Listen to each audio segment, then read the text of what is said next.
What does a business mentor do? Yeah, and it's a really good question because it's a question I get asked a lot, but also people get confused between what's a mentor versus a coach. Are they the same thing? Honesty and respect is a really key part. Loving someone enough to tell them the truth, even if it might not be what they want to hear. This is something we've pre-agreed. It's not my goals that I'm helping them achieve. It's their goals. And the plan is their plan that we agreed and set together. So whilst I'm holding them accountable in a tough love kind of way, I'm just not letting them off the hook that they set. I feel like you're that person that's kind of in the back of somebody's mind or sat on their shoulder telling them this is good, this is bad as you go through the process. And that's a good example, Tess, because when we talk about the person sitting on the shoulder, we think of the good and the bad, or the hard and soft, or the nice and the nasty. Sometimes you have to be a bit of both. For this week's Success as Assistant, I appeared as a guest on the Advisors Assemble podcast with Tessa to talk about what a business mentor is and how they can help. This week's episode, we have the return of business mentor marvel, Mr. Mike Greene. It's lovely to chat with you again, Mike. How's it all going? Yeah, excellent. Thanks, Tess. It's always good to speak to you. And I've already done a business breakfast, a mentoring breakfast this morning, and had a mentoring call. So I'm in full mentor mode. Wow, look at that. Well, it's the perfect day then. We are recording this on a Monday in August 2023. And of course, you, Alex, and I have already recorded an episode sort of on business mentoring, haven't we? But I suppose for those that haven't listened to that yet or aren't really aware, what does a business mentor do? Yeah, and it's a really good question because it's a question I get asked a lot, but also people get confused between what's a mentor versus a coach. Are they the same thing? And there's a lot of interchangeable descriptions around those two things. And my answer is often the same. They're both useful, but I think they are different. To me, a coach is somebody who has technical skills and knowledge, and is someone who will more observe behavior and have tools and systems that they can recommend to help someone. So, for instance, I might be a gold medal athlete and I'm running, and they may never have run. They may never have achieved anything globally or in that field.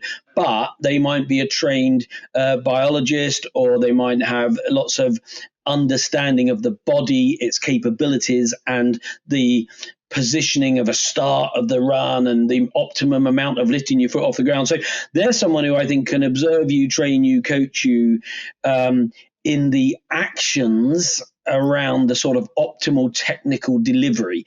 I think a mentor, and certainly my description, my understanding from mentors that I've had, is someone who is more experiential in that coaching. So they are still coaching you, but as a mentor, they've probably walked that talk. They've probably had the experience of success and failure, and they'll know what it feels like to experience the challenges you're facing, whether that's psychological, physical, financial.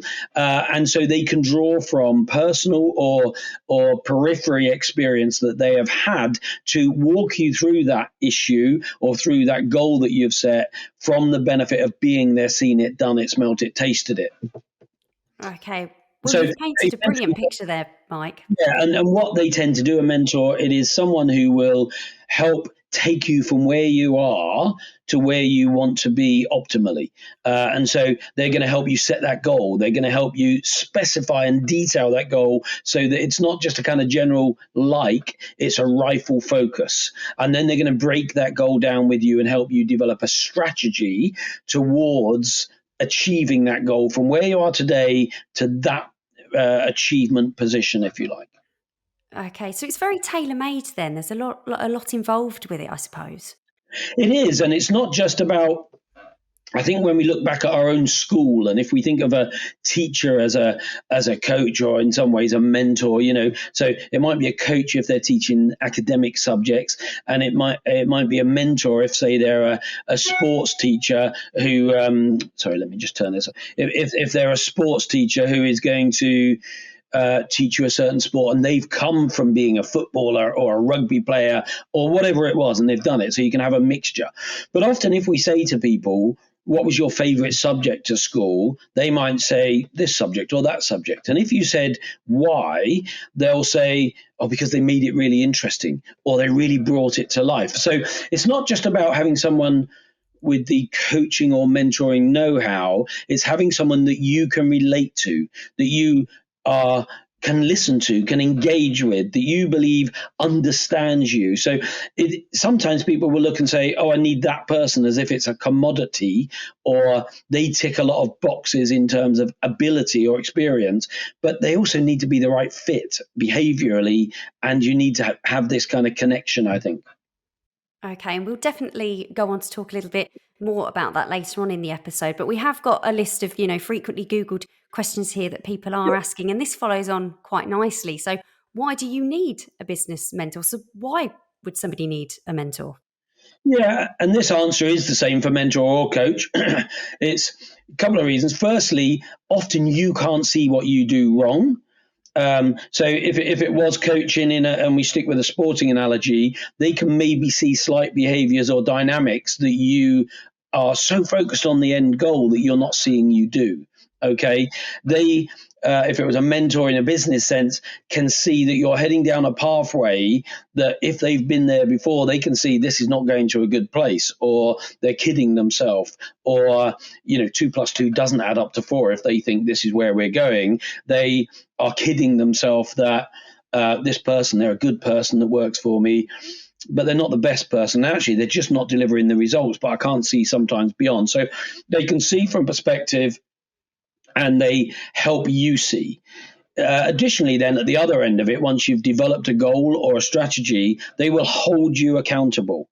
You said you wanted this, you said you'd do that. We agreed between last time I saw you and this time you were going to do that, and that's really important to help you get to there. So that's an important bit. They will develop you and take you on a personal journey, because we are all where we are based on the knowledge we have, the decisions we make, and the behaviors we use, if you like.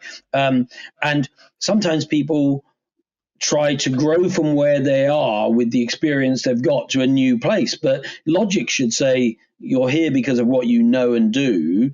And if you want to get to somewhere different, better, you need to do some things differently. So I like the saying, if you want to change some things in your life, you need to change some things in your life. And so they will set goals with them. They will hold them accountable to that goal. They'll give them a structure to follow to achieve that goal.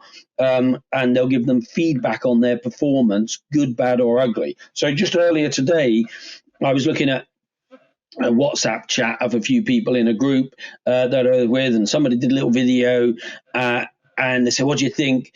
And everyone said, oh, that was great, or well done, chap, or blah, blah, blah. And actually, the sound was awful. You couldn't even hear what they were saying. And it's like, do I tell you what you'd love to hear and make you feel good in a kind of positive, warm hug? Or do I tell you need to get a Bluetooth mic, and you need to be conscious of what it's like to receive that rather than just you recording it? And so honesty and respect is a really key part. Loving someone enough to tell them the truth, even if it might not be what they want to hear. Okay, that's really interesting. So you've really got to do your homework, basically, and you'll be told if you haven't done it. So that's really, really interesting. I'm going to combine...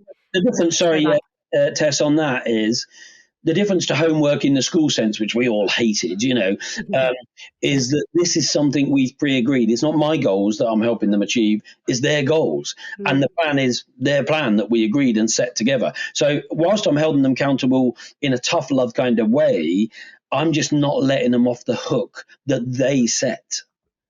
They wanted it, and I'm going to try and hold them to account, not let themselves off easily, because a human behavior is that we forgive ourselves so much that we can get lazy and still think it's okay, Okay, really, really interesting. So I'm going to combine the next two questions because, again, they kind of cover what you've already said, but how else can a business mentor help you, and what else can you learn from a business mentor? Well, in addition to what we've just talked about, some of the areas that they will be maybe more aware or differently aware than the person they're mentoring is market trends, for instance. And you think, well, surely the person's aware of their own market trends, but sometimes they're so busy in the busyness or the doing of the doing or the technical bit that they're not a mentor is looking at it almost like, I don't know, let's say the mentee is on the ground doing the stuff. The mentor, because they're not caught in the emotion and the physicalness of the business or the what the person's doing, can see it almost like a drone. They can see the whole picture, and they can look at the market. So just by keeping in touch with a few things, and I think this is part of the commitment of a mentor. When I start to mentor someone, they might think, oh, your hourly rate's a lot. But once I'm committed, I want to find out more about their sector. I want to understand what's going on. So I'll start reading that element of the news or the market. So in addition to all of that, goals, personal growth, accountability, they will be looking at market trends. They should be looking at market trends and focusing you on that. They will be looking at sort of risk. And in the early sessions working with a mentor, the first session, I'm trying to find out about the person, about their goals and so on. But I'm also trying to understand their risk profile. Are they, if we're going up some stairs, let's say we're going to go from here to the top of this ladder, are they someone who will want to take every step one step at a time and hold on carefully? Or are they someone who's willing to run up and miss the odd step, knowing there is a bit of risk that comes with that, but they want to get there quicker? Now, once you understand their risk analysis and the risks generally and specifically, a good mentor will also be teaching them about that risk piece. They will also help them with decision making. So one of the big issues with business is procrastination. And I often say procrastination is the mother of failure. And we justify ourselves. We say, oh, well, I won't ring him today. Let's say it was a sales call. I won't ring him today because it's Monday and everyone's busy looking at last week's performance on a Monday. And, I'm not going to ring him now. It's lunchtime. Or, oh, God, they're probably heading home now. They won't be in the car. They won't be able to concentrate. And we procrastinate. We come up with all sorts of, if I may, bullshit excuses. Whereas a mentee will say, next. What excuse number do you want to give me next? It's all just bullshit. We agreed we'll do this. There is no time like the present to do this. And it's sort of tied to accountability, that decision-making thing. But are they allowing themselves not to do what they need to do for some bullshit reason? And can you help them overcome, or even just see? Sometimes we don't see our own procrastination or our own excuses, and someone else can say, can I be honest? Is that bullshit? Or my mentee would be really tough and say things like, "Do you believe that bullshit, Mike?" Because the reality is, it is bullshit. It's like stay broke, he would say, or if you want to grow at an average pace, that's fine. But you told me you wanted to grow fast. You told me you wanted to be over and above. You told me that there was no excuses that you would accept, but you're now creating excuses. So it all comes back to what's pre-agreed at that early stage against their goals, their pace, their risk profile, but then not giving them any excuses therein. A mentor also brings a network because they've been there, walked the talk, seen it, done it in certain sectors. So me particularly, I have an incredible global network of retailers and suppliers and manufacturers in the food and drink area. In recent 10 years, I've also done a lot around construction. So I have a lot of knowledge specific contacts in there. So, if someone came to me as a dentist and wanted to grow their business, I would have to say, look, I can do that in terms of the structure, the finance, the marketing, the selling, but I don't have any technical knowledge. And if that's where you need some support, I'm not your guy, kind of thing. But in effect, and talking about that, the E-Myth is a great book by Michael Gerber. It's about 40 years old now, and there's new variations on it. But he talks about most people are trained to be a technician. They're trained to be a plumber, a dentist, a search engine optimization person or something. But they're taught the technical element. They graduate in the technical element.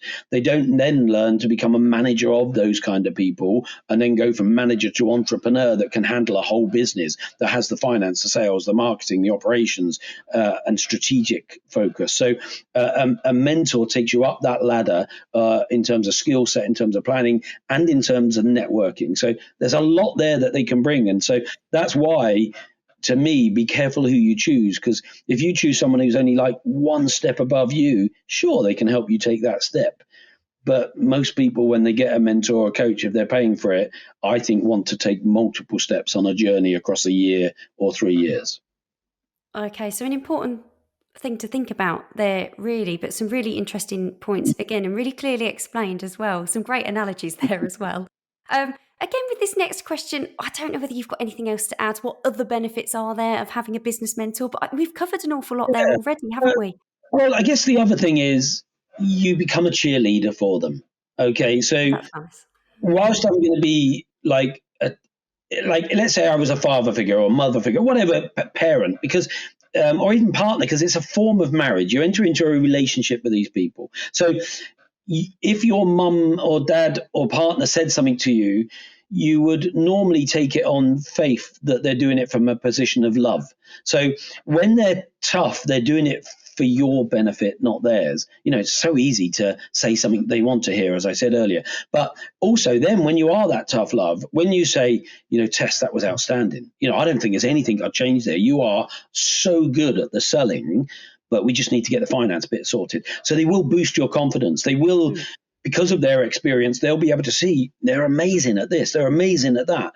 And then connected to the networking around that promotional confidence boosting bit, when I'm not with them, I might be with other people I'm networking with, and someone says, oh, my website's a nightmare. And I'll say, oh, you should speak to, this company or that company, or, I'm struggling with lead gen. And I say, I know this guy, Alex, at lead generation. Yeah, he is outstanding. What he don't know, don't need knowing kind of thing. So I'll be promoting them even when they don't know I'm promoting them. So it's having a cheerleader, it's having someone to boost your confidence.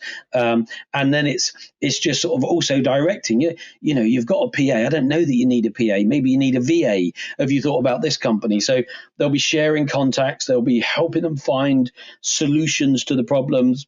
So, a lot of people think, it's just about goal setting. I can set my own goals. It is so much more. I hope you're enjoying Success is a System. Every Tuesday, we launch it on all podcast platforms and on YouTube. Drop us a note and tell us who you would like to see or hear on Success is a System, or what subjects you'd like us to cover to help you and your business. Success is a System. Like, subscribe, and make sure you get it every Tuesday for great lessons and systems that have made people wealthy, healthy, and successful. Yeah, my goodness, it really is a minefield. I feel like you're that person that's kind of in the back of somebody's mind or sat on their shoulder telling them this is good, this is bad as you go through the process. And that's a good example, Tess, because when we talk about the person sitting on the shoulder, we think of the good and the bad, or the hard and the soft, or the nice and the nasty.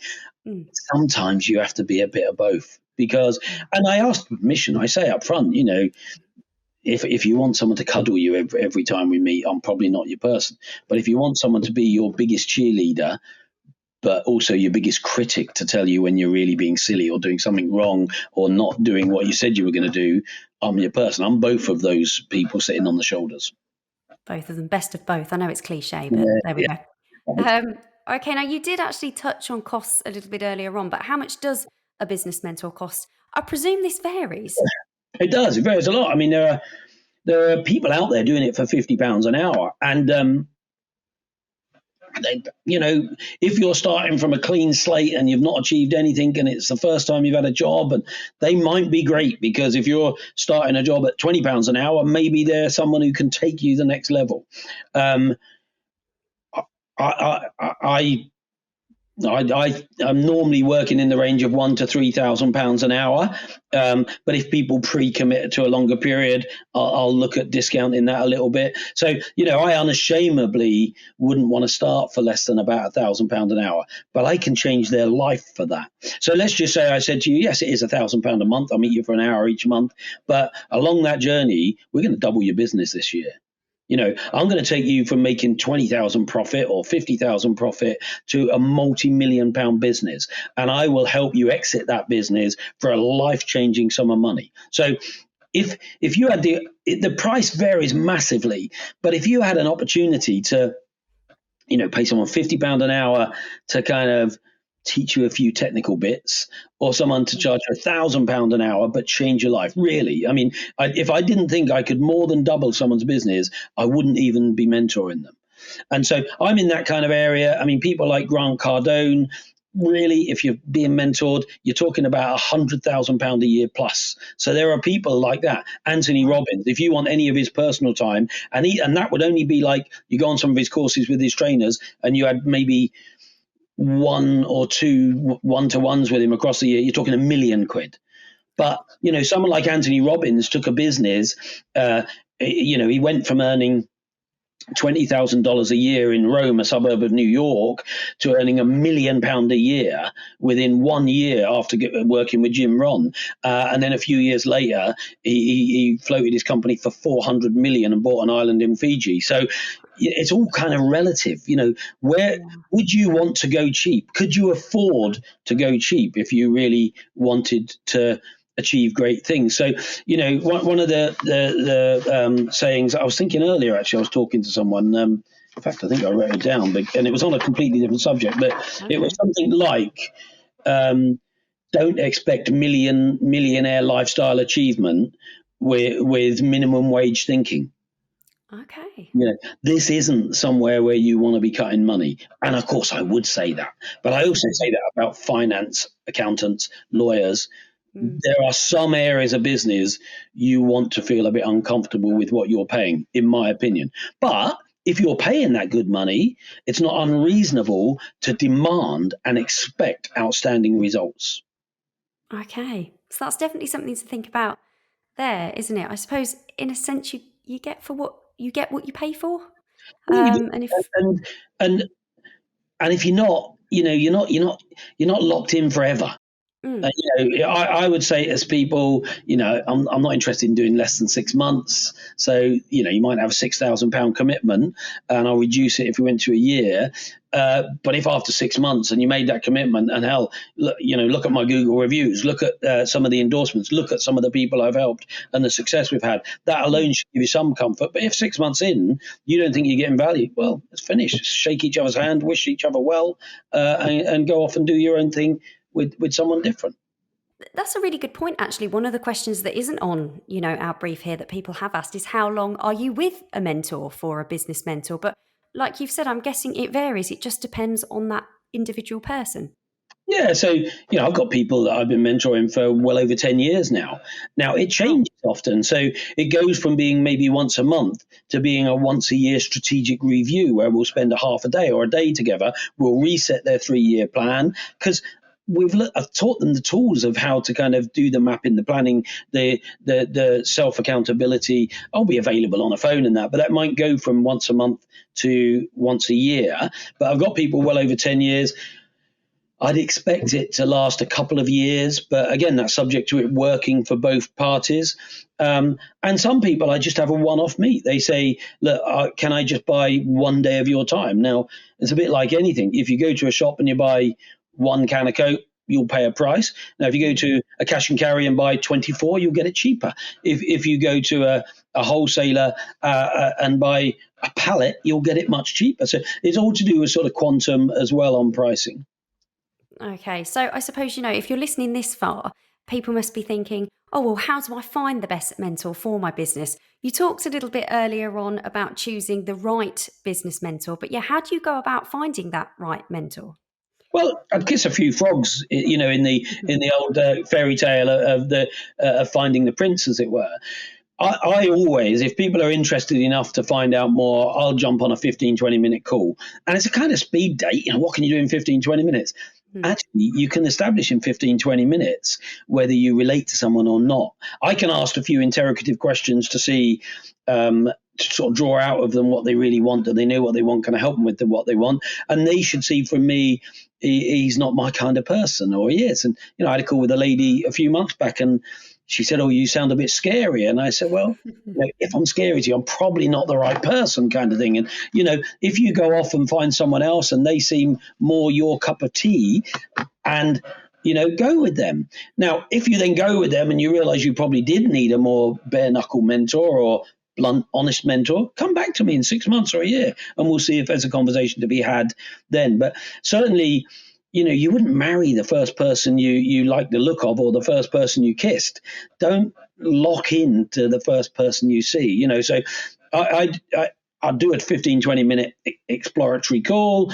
I do some open mentoring breakfast like I did this morning. That can come along to a sort of discovery day, if you like, see what you think. and then make a commitment. Some people will go online, they know they want that car, they're happy with the price of that car, they pay for that car, it's delivered in a week or two. Other people will want to go along, kick the tires, test drive it, take their mum along, take their dad along, take their partner along, get the kids in it. And people are on a journey, and it is an important relationship. And I referred earlier to a kind of marriage or relationship. Make sure it's right. Just be aware that I always try and concertina that decision time down, though, because every certain mentors, I won't give people, a 20-minute call and come along to an open session. I'm not going to give up more of my time. I value my time.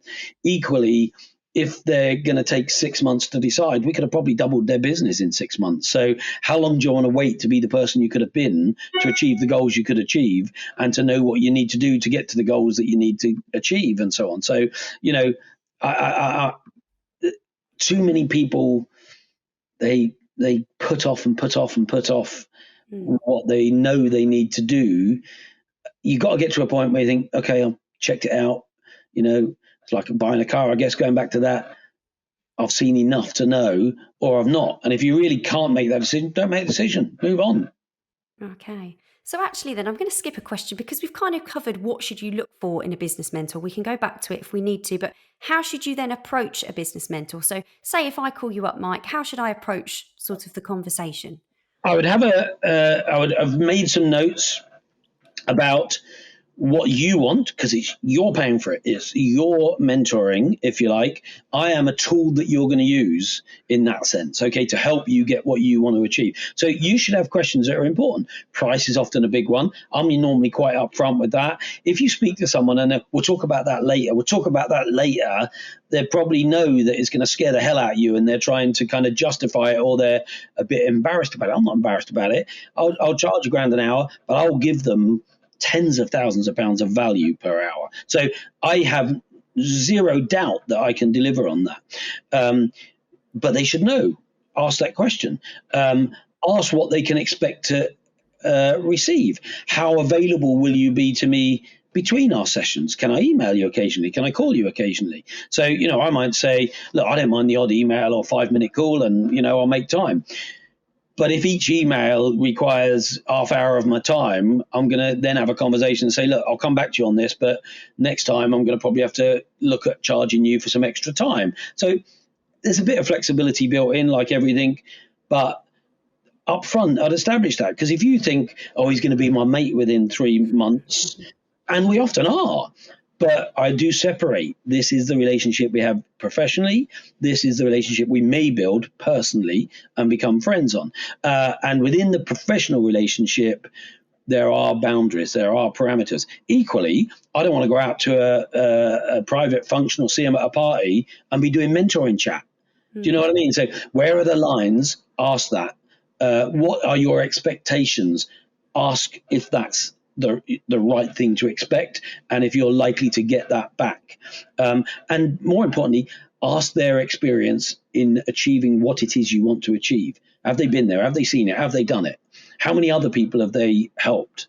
Is there a few people like you that they could ring to say, to ask them some questions? How do you find Mike? Is he helpful? Will he whatever it is? So you do your homework.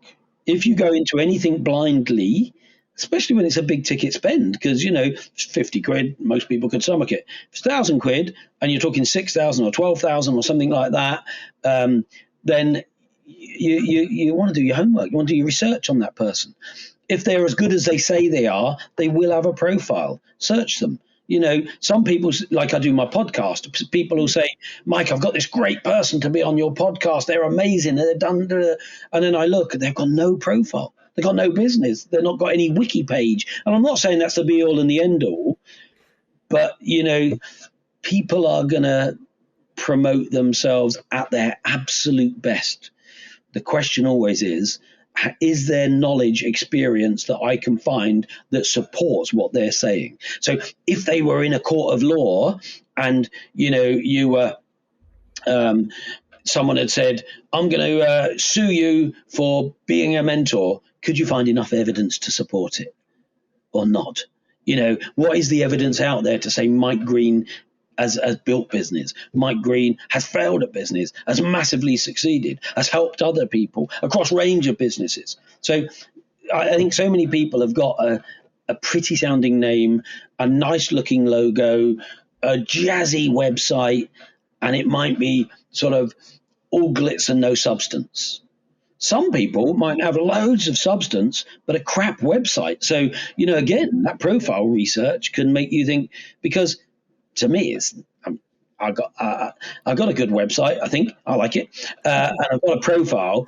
But really, it comes down to I can deliver. I have delivered. I do deliver. I take it personally. In terms of, if I'm going to help someone, I've got to know I can help them, and I set out to help them. And if that means being a bit tough with them because I need them to be successful, because it's my reputation on the line as well as theirs. So that leaves clues. There's a saying, success leaves clues. If I've done if I'm as successful as I say I am, it would have left clues. If another mentor is as good or successful as they say they are, it leaves clues. There will be editorial, there will be news features, there will be other stuff out there that absolutely unreservedly proves that it's not bullshit and smoke and mirrors. Okay, there we go. Yeah. No, it all makes sense. And I suppose questions are key, doing your research. The last question was, what questions should you ask your business mentor? But you've covered a lot of them there. We have covered an awful lot, Mike. I don't know whether there's anything else you'd like to add, but I suppose, where is best for people to find you? Are you on LinkedIn? Obviously, you've got your podcast, Success is a System, which people can look up. You've got your website. How can people find you? Yeah, well, you should be my PR person because you're great there.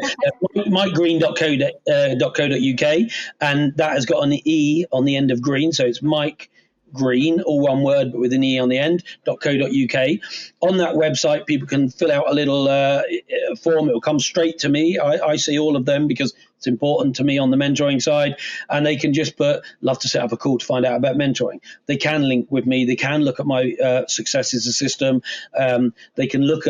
They can search me on TikTok, on Instagram, on Facebook, on every social media, really. And actually, there's a lot of extra free content on there because the podcast is absolutely free. But I'm interviewing people like Dame.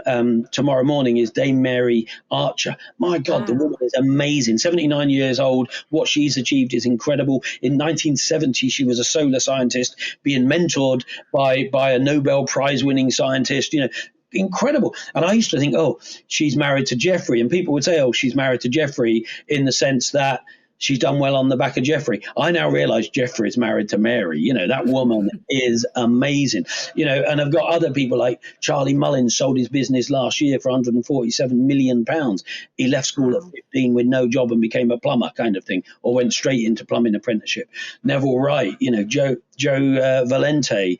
There's loads of people on that podcast. And if you just listen to learn rather than listen to for entertainment, the knowledge you could get to put into any business, and loads of it free. But when it comes to the mentoring, it'll be really specific, only about you, only about your business or life, only about what you want to achieve, and then pulling all of that knowledge together, all of that experience together to make you achieve what it is you want to achieve. Oh, that's amazing. That's going to be a fantastic episode to watch out for. I mean, people might be listening to this episode down the line, so it's probably already out by the time you're listening to it, but fantastic. And of course, Mike, we've got the episode we recorded with Alex as well on business mentoring. Again, that's episode 255 of the Advisors Assemble podcast. And also, Alex has spoken about being a business mentee with you, Mike. So that's episode 256. And he was a perfect mentee in the sense that I'm not just saying this because you know him. We first met 7 or 8 years ago, whatever it was, at Alia Future Business Centre. He was just making that transition from sort of working to doing his own thing and subcontracting and then building his business. And he just, did he do it all perfectly? Probably not. None of us do. But Charlie Mullins says on his interview, if I ended a week and I'd done 70, 80% right, I made money. If I'd ended a week and I'd done 60, 70% wrong, I lost money.